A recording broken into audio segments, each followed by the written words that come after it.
Selamat pagi semua. Ada dua poin. Pertama, isu tentang suku bunga yang menjadi perhatian semua investor. Dan kedua, reaksi dari investor itu sendiri. Nah, Pak Dwi, barangkali kita sudah sama tahu kalau suku bunga dinaikkan tentu reaksi awal dari bis pengusaha ya, kemudian dunia investasi ini akan melambat. Dari skala makro, naiknya suku bunga ini bisa meningkatkan laju inflasi. Nah, inflasi diukur tentu dari tingkat produksi dan konsumsi. Ini yang menjadi sedikit pemahaman berbeda dari tentang portofolio investasi di futures investment ya. Oleh karena itu di reaksi investor ini kali ini mari kita lihat dulu teman-teman semua dari apa yang rencana Amerika Serikat menaikkan tingkat suku bunga, dari data laporan tenaga kerja yang meningkat. Ternyata sepertinya akan menjadi sebuah kenyataan Amerika Serikat akan menaikkan tingkat suku bunga dengan ditandai hampir di semua lini segmen stock market ini mengalami penurunan kemarin, dari sektor teknologi sampai industrial goods dan utility. Ini blok side-nya warna merah semua. Terbaca juga dari grafik Dow Jones dan Dutch Average Index juga ini mengalami penurunan cukup tajam Pak Dwi. Dan indeks Nikkei juga kemarin turun tajam ya, jauh, yang mempengaruhi penguatan mata uang yen, di mana saya simpulkan penurunan saham itu adalah kesimpulan dari money outflow atau keluarnya investment dari keluarnya investasi dari pasar modal. Dan selanjutnya apa yang akan terjadi jika reaksi ini berlanjut sampai membuat sentimen negatif terhadap pasar modal. Ini yang menarik bagi kita untuk kita cermati, di mana peluang bisa kita lihat dari sisi ini. Barangkali Pak Di sebagai skapur sili di awal pembicaraan kita di morning briefing ini, reaksi dari investor adalah money outflow dulu dari pasar modal, kemudian melihat peluang selanjutnya dari isu topik menarik lagi adalah kenaikan inflasi, ditandai dengan satu pekan ini Pak Dwi, dari Inggris, kemudian dari Kanada, dari Eropa juga data PPI dan CPI ini angkanya positif, yang bisa memacu tingkat konsumsi dan belanja terutama dari wilayah Eropa dan Inggris. Pak Dwi ada komentar barangkali? Ya, isu suku bunga menjadikan isu utama memang betul. Kemudian kita melihat juga pergerakan yang terjadi di beberapa pers, saya kira masih dalam range yang terbatas ya, Pak Fuji. Iya, benar Pak. Menariknya lagi Pak Dwi, di Monex kan ini teman-teman juga bisa eh, melakukan aksi jual atau beli di pasar modal indeks Amerika, indeks Hong Kong, atau di indeks eh, Asia ya, termasuk Dow Jones dan lain sebagainya. Ini nanti teman-teman bisa lihat di company profile dan produk-produk Monex yang bisa ditransaksikan di pasar indeks. Nah, kemudian kita review dulu yang kemarin untuk di pergerakan emas dari level breakout awal di 1110. Kemudian kita menanti koreksi kembali di area monthly pivot point untuk buyback, dan reaksi market sangat responsif untuk di emas, sudah menyentuh dan melewati level 1153. Saya kira ini adalah performa yang cukup fantastis, vice versa dari pasar modal dan emas ya, kebalikan dari turunnya pasar modal dan naiknya pasar komoditi emas ini. Ini yang harus kita baca. Kemudian pergerakan komoditi oil yang malah kebalikannya ya Pak Dwi ya. Ini yang perlu kita cermati, di mana letak perbedaan dan korelasi dari tingkat suku bunga, kemudian investasi di logam mulia dan di komoditi oil. Nah, tapi review market kemarin ini skenario trading kita berhasil, dan mari kita lihat dulu lebih seksama dan terinci untuk trading plan hari ini dan pekan depan.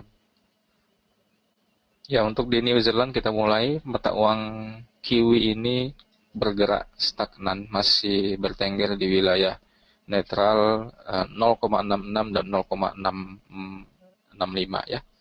Wilayah sideway ini, dan running price tadi pagi saya capture ini di 0,6630-an, tepat berada di tengah antara resistensi dan support.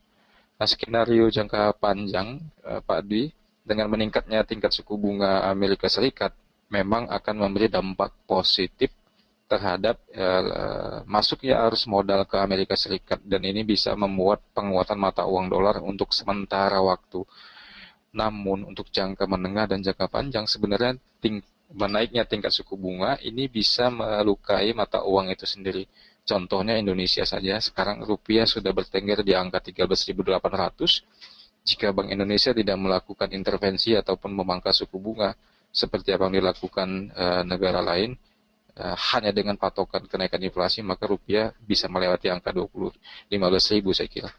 Nah, logika ini bisa kita lihat dengan reaksi investor yang keluar dari pasar modal ini akan mengurangi likuiditas dan kapitalisasi capital expenditure dari manufaktur, sehingga pengusaha atau factoring atau manufacturing ini akan mengurangi belanja modal. Mengurangi belanja modal akan mengurangi juga tingkat produksi. Ya, kalau tingkat produksi berkurang, maka karyawan juga ini bisa berkurang. Oleh karena itu, pendapatan masyarakat juga akan bisa terpengaruh di situ karena tidak adanya tingkat pekerjaan yang tinggi. Nah, pengaruh inflasi di sana kalau misalkan inflasinya bergerak terus naik. Oleh karena itu, dari forecast New Zealand kita melihat di kuartal ketiga dan kuartal keempat New Zealand ini bisa netral ke angka 0,71 dan di 0,7. Oleh karena itu, teman-teman semua untuk skenario buyback di New Zealand tetap buy on support 1, 2, 3 dengan end of the game dari skenario terburuknya di 0,6363. Nah, untuk di Australia masih netral di 0,73an saya kira nih Pak, di 0,7320-an gitu ya.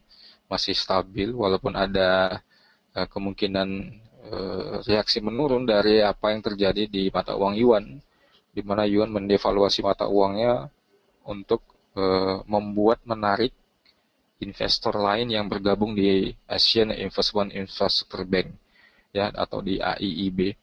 Tentu yuan sebagai mata uang penopang AIIB harus memiliki nilai tukar yang lebih rendah daripada negara-negara stockholder lainnya. Nah, logika ini terbaca dari skenario forecast Aussie, di mana pelemahan Aussie masih memungkinkan terbuka ini untuk jangka menengah. Namun untuk rekomendasi kita sementara ini wait and see dulu di Aussie. Nah, untuk di Japanese Yen, penutupan candlestick kemarin melewati bawah 124 ya. Sekarang sedang berada di 123 point something ini di sini. Saya kira terpengaruh dari keluarnya modal dari pasar saham ya Pak Dwi ya, di indeks Nikkei. Kemudian jika ini berlanjut, maka strong support yang terbaca di 123.00 merupakan wilayah re-enter point kita untuk buyback dengan batasan stop loss 100 poin dari 123 ke 122. Skenario buy on support ini adalah sifatnya adalah choppy untuk melihat dulu situasi skenario kemana investasi bergerak. Sebelum saya lanjut Pak ke Eropa, ada komentar. Ya, nampaknya untuk di dolar yen memanfaatkan momentum untuk penurunan lebih lanjut di yen, kemudian di buyback lagi di 123.60-an, Pak ya? Betul, Pak. Oke, lanjutin, Pak. Nah, selanjutnya mata uang euro setelah mengalami penurunan yang sifatnya koreksi dan sekarang sudah mendekati wilayah 1.1295 atau di 1.13 ya, sudah mendekat-dekat ini, artinya sudah breakout. Nah, saya boleh komentar sedikit Pak Dwi, untuk skenario ini sudah confirm, saya kira sudah confirm ya, breakout di wilayah ini ya, candlestick sekarang sudah hampir menyentuh wilayah ini, kita lihat di sini. Nah, dari pattern atau pola ABC atau 1, 2, dan 3, tentu ini memberikan analisis bullish pattern ya. Dengan koreksi di tengah ini, kita buyback lagi jika ini trennya up. Namun skenario ini bisa gagal jika market malah membuat pola penurunan sampai neckline, kemudian koreksi, dan ini drop lagi sampai kemarin. Nah, ini menjadi formasi head and shoulder. Nah, saya melihat dengan skenario Yunani yang baru saja di bailout gara-gara kasus debt to GDP ratio-nya di atas 100%. Ini masih bisa terjadi lagi dengan negara Portugal dan Spanyol, Pak Dwi, sehingga bisa saja mempengaruhi mata uang euro performanya. Oleh karena itu, teman-teman semua, untuk di mata uang euro, untuk skenario jangka panjang, kita melihat untuk mata uang euro ini adalah mengalami penurunan. Tentunya kenaikan ini bisa mempengaruhi ekspektasi kita, apakah ini benar euronya mengalami penurunan lebih lanjut atau terus meninggalkan area itu. Nah, mudahnya lagi kita tidak lagi usah khawatir karena kita sudah memiliki level area sebagai uji level sebagai resistensi kunci di 1.14.30-an batasan dari end of the game. Sehingga level 1.13 ini adalah skenario terbaik kita untuk posisi short di euro untuk target kembali di 1.1. Next, GBP.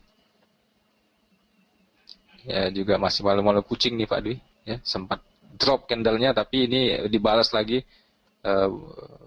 membuat kita jadi terpengaruh ya dengan formasi pergerakan candle ini. Di time frame daily bisa membuat kita tenang melihatnya, terbaca sedang mendekat resisten, dan formasinya Bollinger Band-nya juga ini acak adut ya. Nggak jelas ini Pak Dwi. Untuk Bollinger Band-nya tidak kebaca pattern-nya, shadow-nya juga terlalu besar, skenario-nya juga saya kira agak lebih wise untuk kita wait and see di GBP. Kalau lihat Kemudian shadow untuk ya, panjang seperti itu, kayaknya lebih bagus untuk resisten lebih kuat Pak ya. Karena ya harga telah menyentuh atas, turun lagi harga, berarti menjadikan area dari resisten. betul. Ada mungkin Pak Dwi ada saran untuk di mata uang pound ini? Uh, Konseling saya kira masih tetap mengambil posisi choppy dengan range terpendek dengan memanfaatkan time frame untuk Bollinger Band 1 jam lah ya, 1 jam 15 menit. Dua Bollinger tersebut menjadikan arahan untuk sell dan buy, karena kan saya lihat juga sering terjadi shadow head maupun detailnya sendiri naik dan turun seperti itu. Jadi tarik menarik ini dapat kita manfaatkan untuk choppy trade ya Pak. Iya. Oke, lanjutkan Pak. Baik, untuk di oil Ini dari pattern rectangle yang kita plot kemarin, wilayah area ya, ini tanggal 17 Agustus. Kemudian tanggal 18 closing daily-nya ini di bawah 41.41 ya. Nah, walaupun kemarin 41.41 nyentuh kita buy limit, ini profit juga Pak Dwi, tapi tidak lewat ya. Dan sekarang ini drop lagi ya. Nah, drop lagi ya. tempat di center Bollinger Band sekarang ini formasinya di under support ya. Under support berarti ini kemungkinannya nyentuh lagi ke 40.11. Saya ambil ukur dari Bollinger Band ini menjadi target wilayah extend untuk di oil. Nah, oleh karena itu dari perbedaan antara pergerakan emas dengan minyak ini yang membuat kita terpengaruh harus memutuskan apa terhadap minyak ya. Namun teman-teman semua nanti bisa lebih detail, bisa melihat di mana sebenarnya peluang minyak untuk kita beli, kemudian di mana batasan stop loss ya, risikonya. Nah, ini juga menarik untuk kita kaji lebih lanjut. Bollinger Band-nya sudah melebar, deviasi dan volatilenya sudah cukup melebar sebesar $3 ini Pak Dwi. 43.40-an ke 40.1, kurang lebih sekitar $3.3 per barrel ini untuk volatilnya. Sehingga dari wilayah 41 kalau kita kurangi 3.3, ini kurang lebih di 39 sekian untuk posisi buyback ya. Posisi buyback 49 dengan target 1,5 sampai $2, berarti kurang lebih di 41, ada 40.70. Nah, untuk di minyak demikian. Sebagai penutup Pak Adi, saya mau kasih sedikit Singkat Pak, tips. Ya, singkat. jam 9. Ya, saya mau kasih sedikit tips dulu untuk trading Shopee.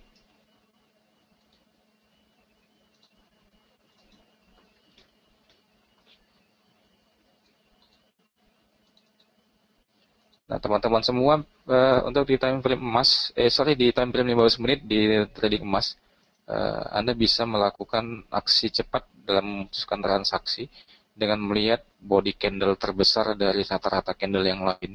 Contoh yang terbentuk saat ini adalah candlestick 15 menit di formasi ini, maka Anda bisa langsung mengukur 50% wilayah candle, kemudian koreksi 38,2 atau di 1,8-nya ini sebagai posisi buyback. Secara sederhana kita bisa simpulkan harga tertinggi, kemudian harga terendah, kemudian diskon 50% Anda boleh entry, atau diskon 38% Anda boleh entry. Nah, saat ini di diskon 38 dan diskon 50 ini sempurna kita posisi buyback dengan target fit sesuai dengan selera dan TP masing-masing trader. Demikian morning briefing dari Medan, Pak. Bisa disimpulkan. Oke, terima kasih Pak Fauji atas ulasan morning briefing kali ini. Kesimpulan yang bisa didapat, pertama adalah isu suku bunga masih terus berlanjut sehingga membawa pengaruh terhadap pelemahan dolar indeks. Kemudian dari gold juga terpengaruh dengan bullish harga. Kemudian juga New Zealand terhadap US dollar dan Australia dollar terhadap US dollar terindikasi stagnan. Kemudian dolar yen memanfaatkan dari tren pergerakan di dolar indeks sendiri dalam mengalami penurunan sehingga kita dapat mengambil posisi short untuk jangka menengah, kemudian kita dapat memanfaatkan posisi terendah yang terjadi di dolar yen untuk pengambilan posisi buy kembali di angka 123.67. Kemudian di euro terhadap US dollar tetap mengambil posisi sell limit dikarenakan tren yang terjadi terindikasi untuk kembali lagi turun di 1.13. Kemudian dari oil, kita melihat oil merupakan harga terendah setiap hari Jumat. Secara historical data, harga oil ini mengalami penurunan setiap minggunya, sehingga pada minggu ini juga terindikasi harga oil mengalami penurunan pada hari Jumat ini. Terima kasih morning briefing kali ini. Mudah-mudahan seluruh informasi yang disampaikan tadi dapat bermanfaat. Kemudian kita sudahi morning briefing kali ini. Selamat pagi dan selamat bekerja.